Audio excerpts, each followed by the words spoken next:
Il pensait qu'il allait simplement rencontrer les parents de sa future épouse.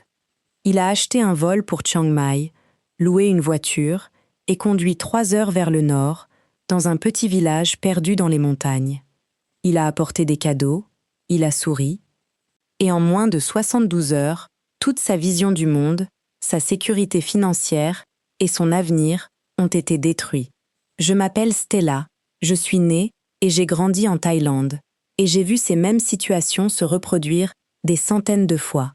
Dans cette vidéo, vous allez découvrir ce qui se passe réellement dans les coulisses lorsque vous êtes présenté à la famille et comment repérer les pièges invisibles avant qu'ils ne se referment sur vous. Avant de continuer, merci de vous abonner à ma chaîne pour ne rater aucune de mes prochaines vidéos. Le nord de la Thaïlande dégage une idylle trompeuse. Des rizières, des temples, des visages souriants. Pour un homme occidental, venant d'une grande ville trépidante, cela ressemble au paradis. Vous rencontrez une femme à Bangkok. Elle est douce, attentive. Elle vous parle de sa famille dans le nord, de leurs conditions de vie modestes. Elle éveille en vous l'instinct de protection. Vous voulez être le sauveur. C'est votre première erreur. Vous ne comprenez pas la dynamique culturelle. Vous voyez une fille pauvre qui a besoin d'aide. Elle et sa famille voient un sponsor. Un sponsor n'est pas un terme péjoratif dans ce contexte, c'est une stratégie de survie. C'est un rôle qui doit être rempli, et vous venez de signer le contrat à l'aveugle. Un autre aspect fondamental concerne la gestion des attentes financières. Parfois, l'incompréhension culturelle joue dans les deux sens.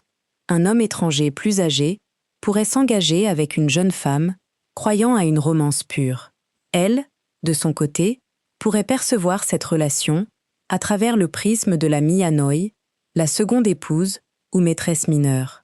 Dans la culture thaïlandaise, entretenir une Mia Noi implique de subvenir entièrement à ses besoins financiers en échange de sa compagnie. Si vous ne fournissez pas le niveau de vie attendu, le contrat implicite est rompu. Cette méthode d'isolement est aussi silencieuse que destructrice. Parlons de ce qui a choqué cet homme en particulier. Il était assis à table. La famille souriait. Puis un homme thaïlandais est apparu. Il a été présenté comme un cousin. Il était amical, a bu une bière avec lui. Mais les regards échangés entre la femme et ce prétendu cousin parlaient une autre langue. Dans de très nombreux cas, il y a un GIC. Un GIC est un amant secret, une liaison, un deuxième partenaire. Parfois, ce prétendu cousin est en fait le véritable mari thaïlandais. L'homme occidental, qui se croit le futur mari, n'est en réalité que le fournisseur financier, tandis que le partenaire thaïlandais reste en arrière-plan. Ce n'est pas un secret dans le village. Examinons de plus près cette dynamique insidieuse. La vie dans la province semble abordable au premier abord. Vous voyez des maisons simples, une vie modeste. Mais les obligations sociales la rendent extrêmement chère. Vous devenez le sponsor officiel des fêtes de village, des baptêmes et des funérailles. La famille vous utilise pour élever son statut dans la communauté. Tout le monde sait qu'ils ont maintenant un étranger avec eux. La famille perdrait la face si vous ne preniez pas en charge la majorité des coûts de ces événements publics. Votre argent fond beaucoup plus vite que vous ne l'imaginiez. Un autre aspect fondamental concerne la gestion des attentes financières. Parlons de ce qui a choqué cet homme en particulier. Il était assis à table, la famille souriait. Puis, un homme thaïlandais est apparu. Il a été présenté comme un cousin. Il était amical, a bu une bière avec lui. Mais les regards échangés entre la femme et ce prétendu cousin parlaient une autre langue. Dans de très nombreux cas, il y a un GIC. Un GIC est un amant secret, une liaison, un deuxième partenaire. Parfois, ce prétendu cousin est en fait le véritable mari thaïlandais. L'homme occidental, qui se croit le futur mari, n'est en réalité que le fournisseur financier, tandis que le partenaire thaïlandais reste en arrière-plan. Ce n'est pas un secret dans le village. Il est crucial de comprendre comment le silence est utilisé comme une arme. Beaucoup d'hommes rencontrent leurs partenaires dans les quartiers chauds de Bangkok, comme Nana, Soai Cowboy ou Patpong. Vous payez la barre fine pour la sortir du bar, et soudain, vous pensez la sauver.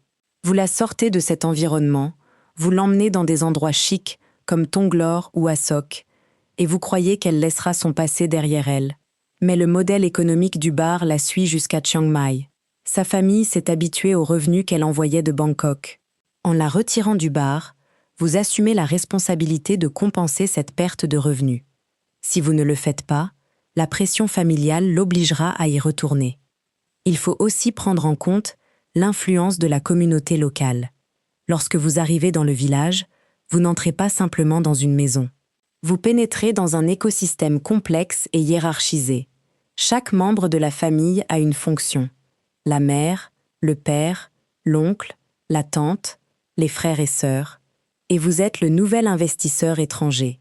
Ils vous accueilleront avec un festin. Ils boiront, ils riront. Le concept de Sanuk, qui signifie plaisir et joie, est mis en avant. Tout doit sembler agréable. Mais en coulisses, les calculs sont faits. Le concept de Krengjai entre massivement en jeu. Krengjai signifie une considération extrême, la peur d'être un fardeau, mais aussi l'évitement direct des conflits à tout prix. Personne ne vous dira en face ce qu'ils attendent financièrement. Tout se passera par des sous-entendus. Voyons comment les barrières linguistiques renforcent votre vulnérabilité. Beaucoup d'hommes rencontrent leurs partenaires dans les quartiers chauds de Bangkok, comme Nana, Soya Cowboy ou Patpong. Vous payez la barre fine pour la sortir du bar, et soudain, vous pensez la sauver. Vous la sortez de cet environnement, vous l'emmenez dans des endroits chics, comme Tonglor ou Asok, et vous croyez qu'elle laissera son passé derrière elle. Mais le modèle économique du bar la suit jusqu'à Chiang Mai. Sa famille s'est habituée aux revenus qu'elle envoyait de Bangkok. En la retirant du bar, vous assumez la responsabilité de compenser cette perte de revenus. Si vous ne le faites pas, la pression familiale l'obligera à y retourner. Mais la réalité du village cache une autre vérité souvent ignorée. Parfois, l'incompréhension culturelle joue dans les deux sens. Un homme étranger plus âgé pourrait s'engager avec une jeune femme, croyant à une romance pure. Elle, de son côté, pourrait percevoir cette relation à travers le prisme de la Mia Noi, la seconde épouse ou maîtresse mineure. Dans la culture thaïlandaise, entretenir une Mia Noi implique de subvenir entièrement à ses besoins financiers en échange de sa compagnie. Si vous ne fournissez pas le niveau de vie attendu, le contrat implicite est rompu. Un autre aspect fondamental concerne la gestion des attentes financières. Les demandes financières commencent de manière presque invisible. Le toit doit être réparé avant la saison des pluies. Cela coûte peut-être 20 000 bahts, soit environ 600 $. Ensuite, un membre de la famille tombe soudainement malade. Vous payez, car vous êtes un homme bon et vous vous sentez coupable de refuser. Vous pensez faire partie de la famille, mais vous n'êtes pas un membre de la famille. Vous êtes un distributeur automatique de billets, un ATM.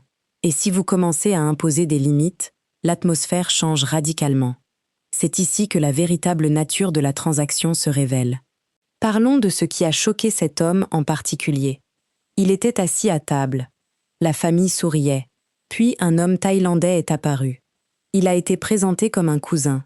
Il était amical, a bu une bière avec lui. Mais les regards échangés entre la femme et ce prétendu cousin parlaient une autre langue. Dans de très nombreux cas, il y a un GIC. Un GIC est un amant secret, une liaison, un deuxième partenaire. Parfois, ce prétendu cousin est en fait le véritable mari thaïlandais. L'homme occidental, qui se croit le futur mari, n'est en réalité que le fournisseur financier, tandis que le partenaire thaïlandais reste en arrière-plan. Ce n'est pas un secret dans le village. Ce processus de sape psychologique ne s'arrête jamais vraiment. La dette générationnelle est un concept puissant. Les enfants ont une dette de gratitude envers leurs parents pour les avoir élevés. Cette dette n'est pas abstraite, elle est financière. En entrant dans sa vie, vous héritez de cette dette. Vous payez pour l'éducation des neveux, le tracteur du frère, les frais médicaux de la grand-mère. Vous ne financez pas un style de vie de couple, vous financez un réseau social entier, sans aucune limite temporelle. Voyons comment les barrières linguistiques renforcent votre vulnérabilité. Parlons de ce qui a choqué cet homme en particulier. Il était assis à table. La famille souriait. Puis un homme thaïlandais est apparu. Il a été présenté comme un cousin. Il était amical, a bu une bière avec lui. Mais les regards échangés entre la femme et ce prétendu cousin parlaient une autre langue. Dans de très nombreux cas, il y a un GIC. Un GIC est un amant secret, une liaison, un deuxième partenaire. Parfois, ce prétendu cousin est en fait le véritable mari thaïlandais. L'homme occidental, qui se croit le futur mari, n'est en réalité que le fournisseur financier, tandis que le partenaire thaïlandais reste en arrière-plan. Ce n'est pas un secret dans le village. Un autre aspect fondamental concerne la gestion des attentes financières. Parfois, l'incompréhension culturelle joue dans les deux sens. Un homme étranger plus âgé pourrait s'engager avec une jeune femme, croyant à une romance pure. Elle, de son côté, pourrait percevoir cette relation à travers le prisme de la Mianoo, la seconde épouse ou maîtresse mineure. Dans la culture thaïlandaise, entretenir une Mianoi implique de subvenir entièrement à ses besoins financiers en échange de sa compagnie. Si vous ne fournissez pas le niveau de vie attendu, le contrat implicite est rompu. Un autre aspect fondamental concerne la gestion des attentes financières. Il y a aussi le piège immobilier. On vous suggère de construire une maison sur le terrain de ses parents à Chiang Mai ou en Isan. Vous investissez des centaines de milliers de bahts, parfois plus. Mais selon la loi, un étranger ne peut pas posséder de terre. La maison appartient de facto à sa famille. Une fois la construction terminée, la dynamique de pouvoir s'inverse souvent brutalement. Vous n'avez plus aucun levier légal. Si la relation se détériore, vous vous retrouvez à la rue, sans un centime, tandis que la famille récupère une maison neuve entièrement payée. Examinons de plus près cette dynamique insidieuse. La vie dans la province semble abordable au premier abord. Vous voyez des maisons simples, une vie modeste, mais les obligations sociales la rendent extrêmement chère. Vous devenez le sponsor officiel des fêtes de village, des baptêmes et des funérailles. La famille vous utilise pour élever son statut dans la communauté. Tout le monde sait qu'ils ont maintenant un étranger avec eux. La famille perdrait la face si vous ne preniez pas en charge la majorité des coûts de ces événements publics. Votre argent fond beaucoup plus vite que vous ne l'imaginiez. Un autre aspect fondamental concerne la gestion des attentes financières. La dette générationnelle est un concept puissant. Les enfants ont une dette de gratitude envers leurs parents pour les avoir élevés. Cette dette n'est pas abstraite, elle est financière. En entrant dans sa vie, vous héritez de cette dette. Vous payez pour l'éducation des neveux, le tracteur du frère, les frais médicaux de la grand-mère. Vous ne financez pas un style de vie de couple, vous financez un réseau social entier, sans aucune limite temporelle. Ce processus de sape psychologique ne s'arrête jamais vraiment. Vous êtes plongé dans un isolement profond, entouré d'une langue que vous ne parlez pas et de codes culturels que vous ne savez pas lire. Vous devenez complètement dépendant de la traduction de votre partenaire. Si la mère vous glisse de la nourriture, vous pensez qu'elle vous aime comme un fils, alors qu'elle sécurise son investissement. Si un membre de la famille demande de l'argent, votre partenaire vous expliquera que c'est une obligation culturelle inévitable. Et comme vous n'êtes pas un expert, vous la croyez. Vous payez pour acheter la paix, mais vous n'achetez qu'une courte pause avant la prochaine crise. Regardons comment cette illusion se nourrit de votre propre naïveté. Beaucoup d'hommes rencontrent leurs partenaires dans les quartiers chauds de Bangkok, comme Nana, Soi Cowboy ou Patpong.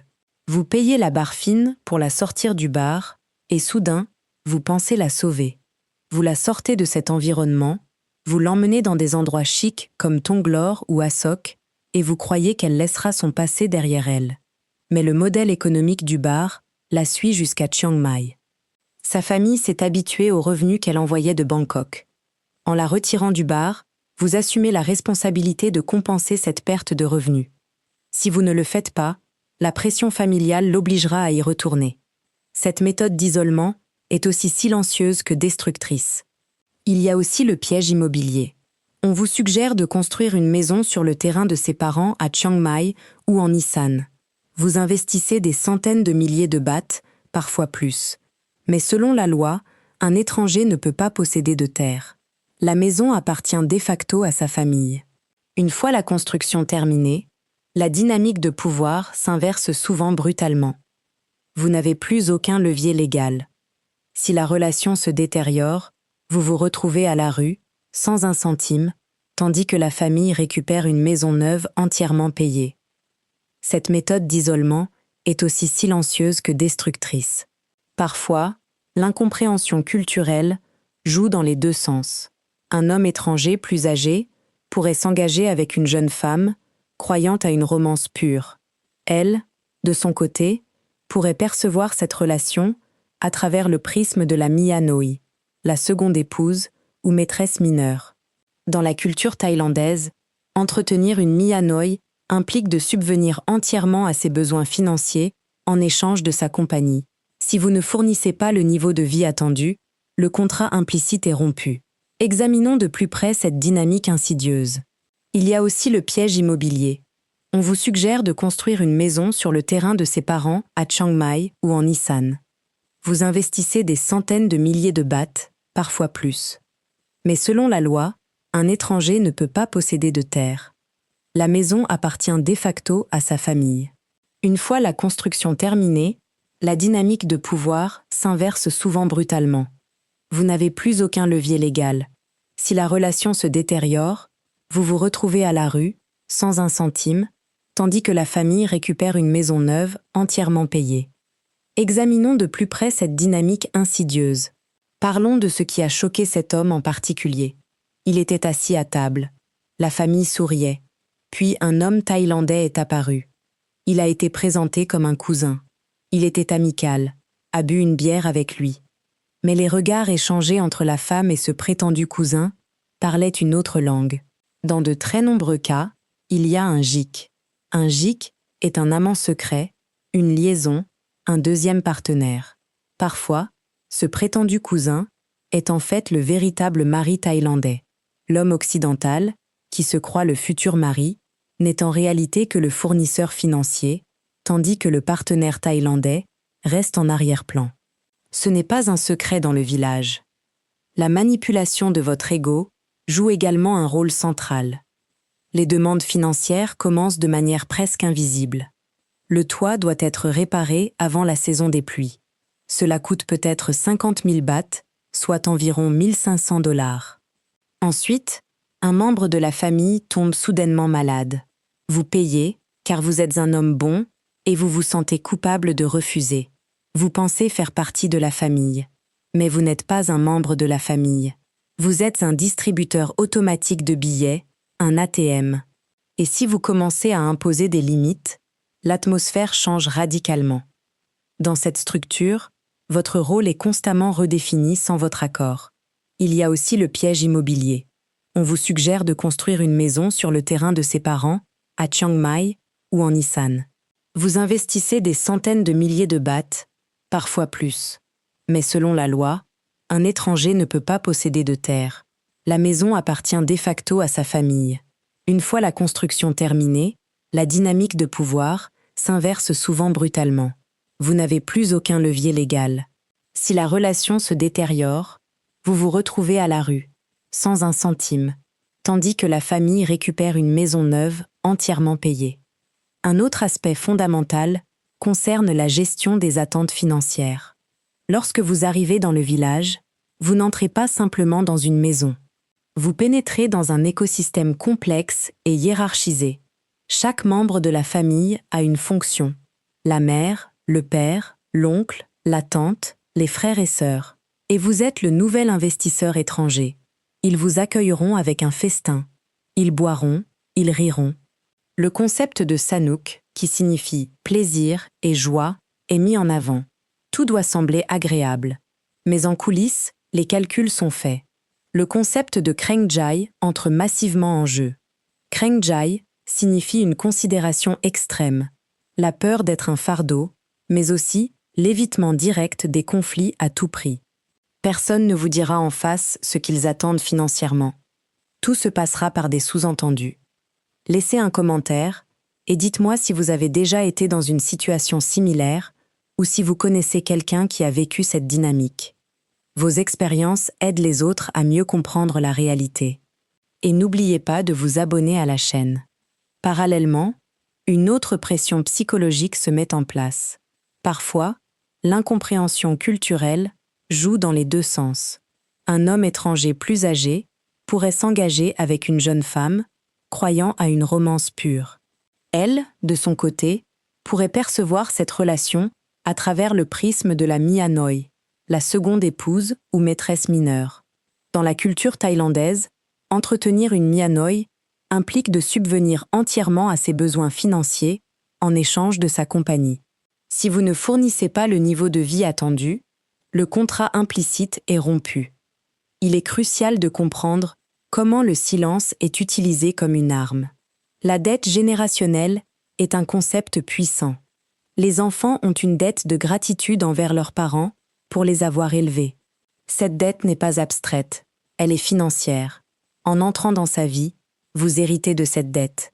Vous payez pour l'éducation des neveux, le tracteur du frère, les frais médicaux de la grand-mère.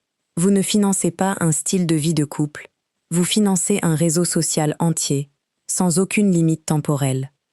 Cette méthode d'isolement est aussi silencieuse que destructrice.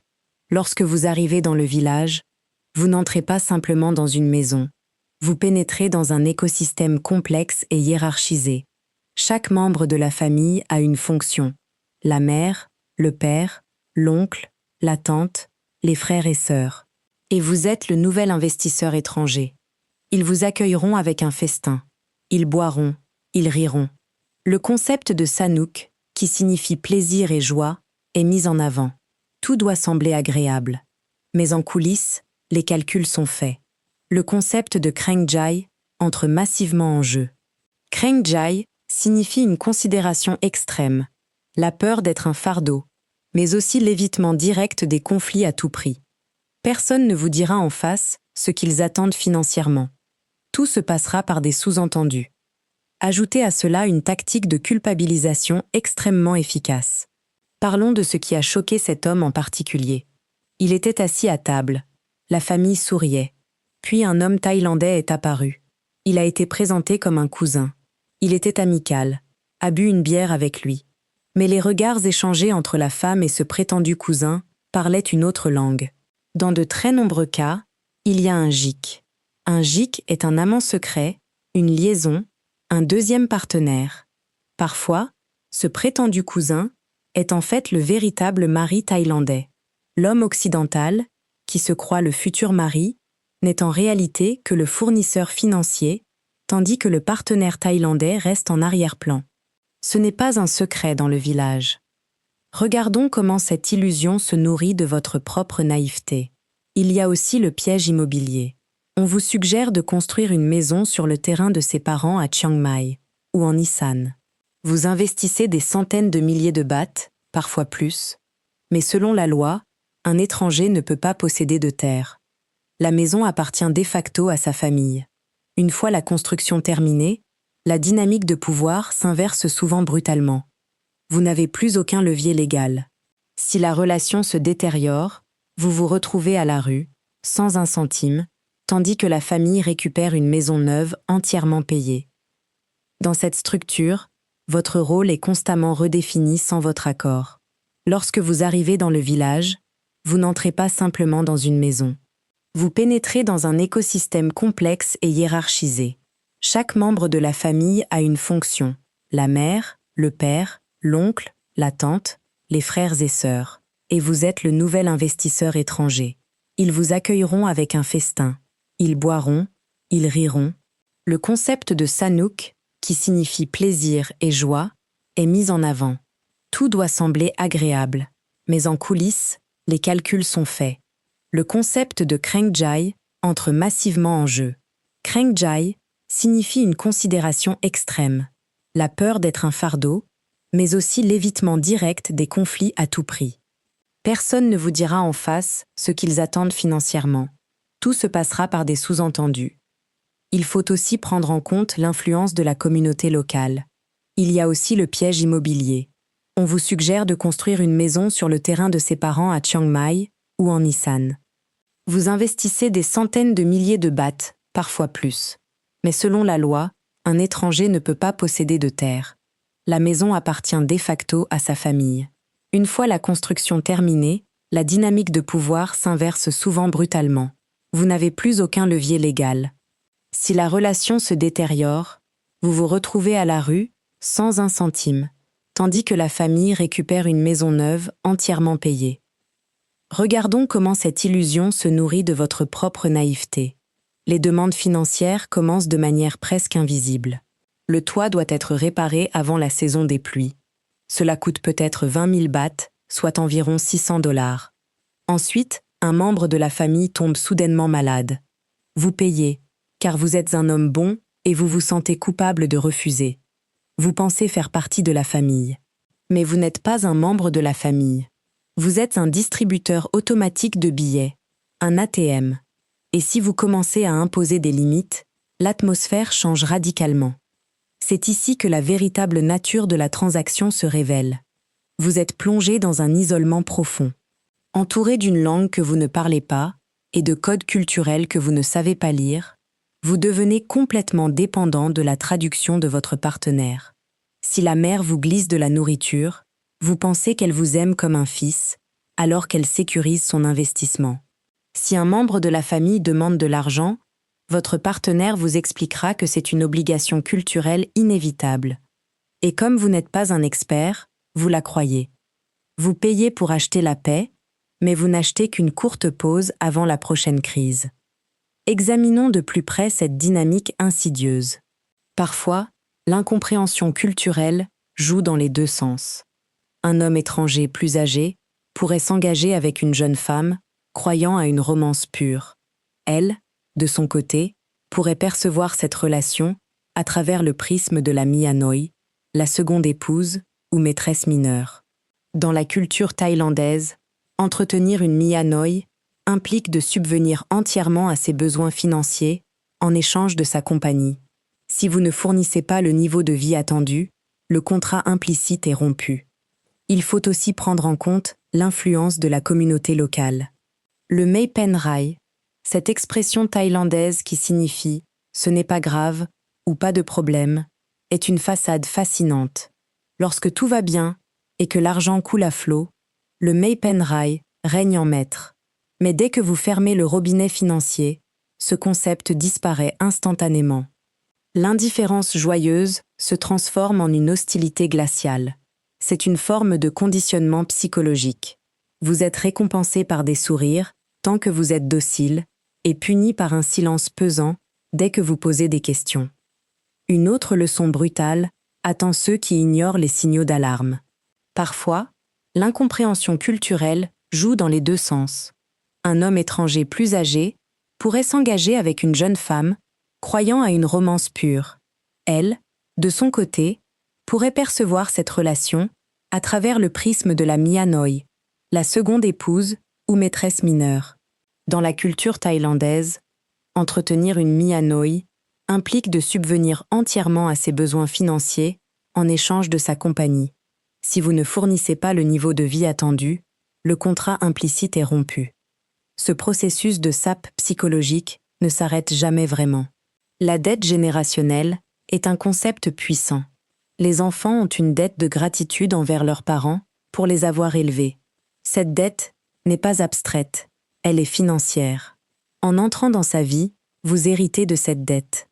Vous payez pour l'éducation des neveux, le tracteur du frère, les frais médicaux de la grand-mère. Vous ne financez pas un style de vie de couple. Vous financez un réseau social entier, sans aucune limite temporelle. C'est ici que la véritable nature de la transaction se révèle. Parfois, l'incompréhension culturelle joue dans les deux sens.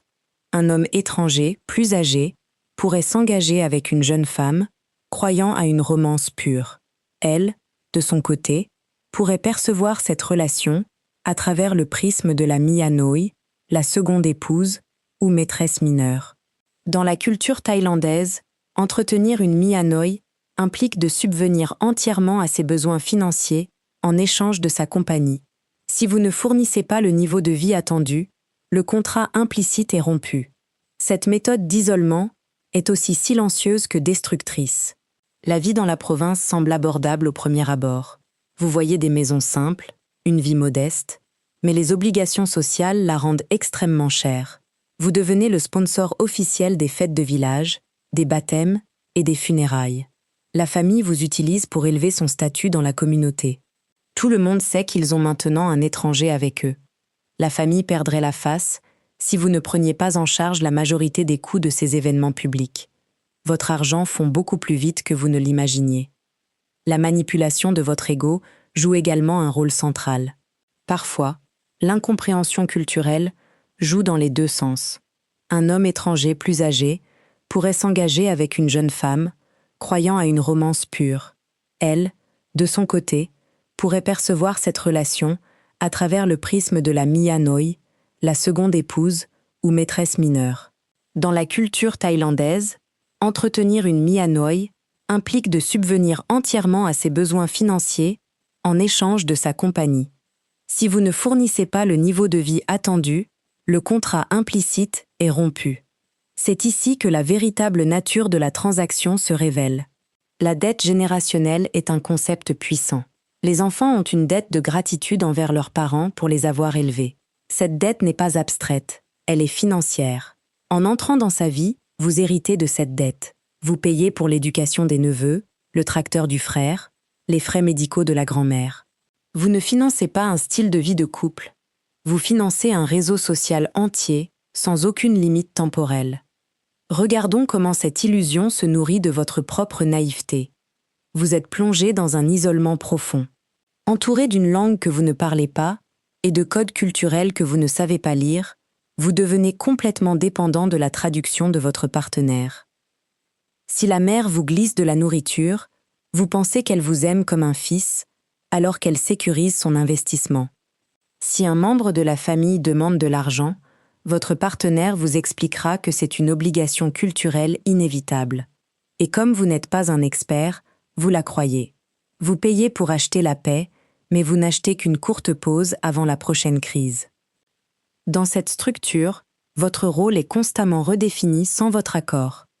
Les demandes financières commencent de manière presque invisible. Le toit doit être réparé avant la saison des pluies. Cela coûte peut-être 50 000 bahts, soit environ 1 500 $.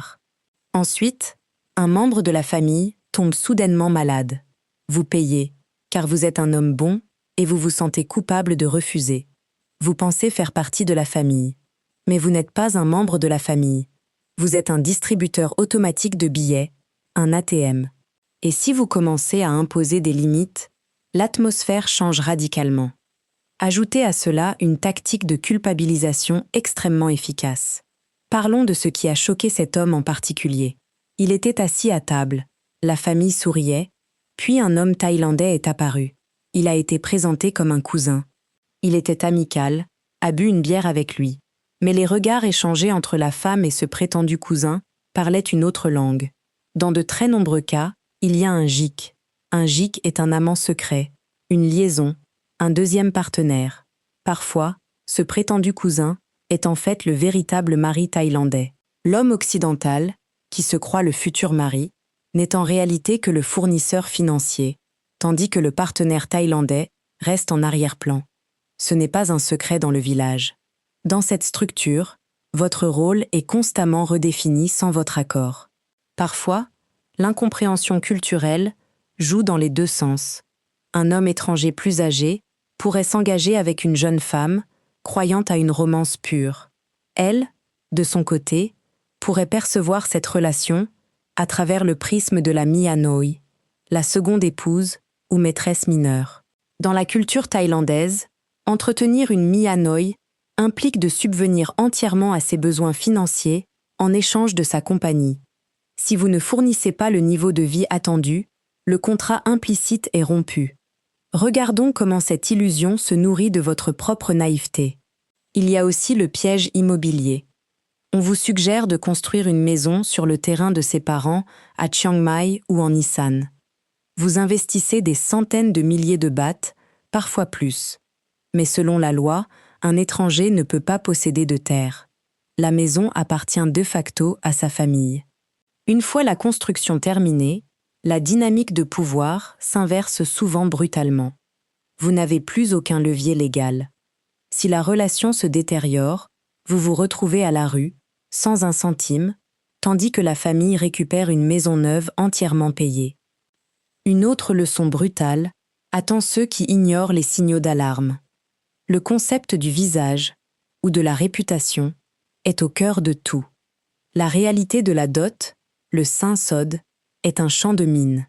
Dans les villages, le montant de ce paiement est un symbole de statut absolu. Si une fille ramène un étranger occidental à la maison, les voisins s'attendent à ce qu'une somme énorme soit versée. La famille perdrait la face si elle demandait moins que la famille voisine l'année précédente. L'évitement de la perte de la face contrôle l'ensemble du comportement social.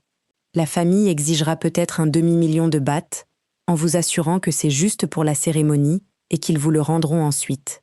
C'est un mensonge. Cet argent servira à rembourser les dettes de la famille. Mais la réalité du village cache une autre vérité souvent ignorée. Les demandes financières commencent de manière presque invisible. Le toit doit être réparé avant la saison des pluies. Cela coûte peut-être 30 000 bahts, soit environ 850 $. Ensuite, un membre de la famille tombe soudainement malade. Vous payez, car vous êtes un homme bon et vous vous sentez coupable de refuser. Vous pensez faire partie de la famille, mais vous n'êtes pas un membre de la famille. Vous êtes un distributeur automatique de billets, un ATM. Et si vous commencez à imposer des limites, l'atmosphère change radicalement. C'est ici que la véritable nature de la transaction se révèle. Le concept du visage, ou de la réputation, est au cœur de tout. La réalité de la dot, le SIN-SOD, est un champ de mine. Dans les villages, le montant de ce paiement est un symbole de statut absolu. Si une fille ramène un étranger occidental à la maison, les voisins s'attendent à ce qu'une somme énorme soit versée. La famille perdrait la face si elle demandait moins que la famille voisine l'année précédente. L'évitement de la perte de la face contrôle l'ensemble du comportement social. La famille exigera peut-être un demi-million de bahts en vous assurant que c'est juste pour la cérémonie et qu'ils vous le rendront ensuite. C'est un mensonge. Cet argent servira à rembourser les dettes de la famille. Cette dynamique n'est pas un cas isolé. C'est le résultat d'un déséquilibre structurel massif, une collision entre deux visions du monde totalement différentes.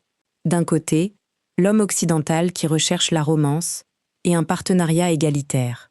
De l'autre, une famille qui lutte pour sa survie et qui est culturellement programmée pour utiliser toutes les ressources disponibles afin de protéger le groupe.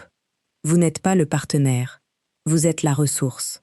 Le réaliser est douloureux, mais c'est absolument nécessaire pour votre survie. Vous ne devez pas laisser votre solitude vous rendre aveugle à la réalité opérationnelle sur le terrain. La vérité est que si vous ne connaissez pas les règles du jeu, vous perdrez toujours. Et ces règles n'ont pas été faites pour que vous gagniez. À partir d'aujourd'hui, votre réalité opérationnelle change. Vous cessez d'accepter aveuglément les excuses culturelles. Vous commencez à juger les actes plutôt que les paroles. Vous exigez une transparence totale avant d'investir. Vous n'êtes plus l'étranger naïf. Vous êtes maintenant quelqu'un qui voit la matrice. Créer ces vidéos me prend beaucoup de temps, en plus de mon travail de consultante, alors si cela vous a été utile, soutenez la chaîne en vous abonnant. À la prochaine vidéo.